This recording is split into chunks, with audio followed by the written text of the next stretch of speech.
আসসালামু আলাইকুম, সবাই কেমন আছেন? আশা করি সবাই ভালো আছেন। দিনের মতো আজকে ট্রাই করব মানি ব্যাগ দেওয়া, দেখি ক্যাচ করতে পারিনি। এদিকে দাঁড়াও, এদিকে আরো যাও।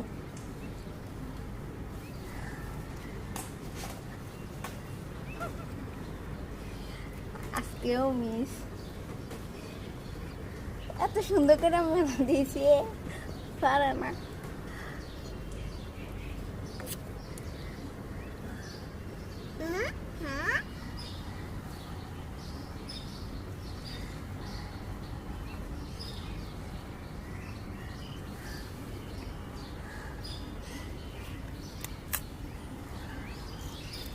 সবাই কেমন আছেন একটু কমেন্ট বক্সে জানাবেন।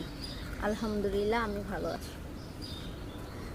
আমাদের এখানে অনেক বৃষ্টি বাদল, প্রতিদিন বৃষ্টি হয়। দেখেন রাস্তাঘাটের অবস্থা একদম, মানে যাওয়া যায় না, কোথাও যাওয়া যায় না, কাদা থাকে নিচে, কোথাও বেরোনো যায় না। বৃষ্টি বাদলের এই একটা সমস্যা, সব সময় বৃষ্টি হলে আর নিচে নামা যায় না। বাড়ির নিচে প্রচণ্ড কাদা থাকে।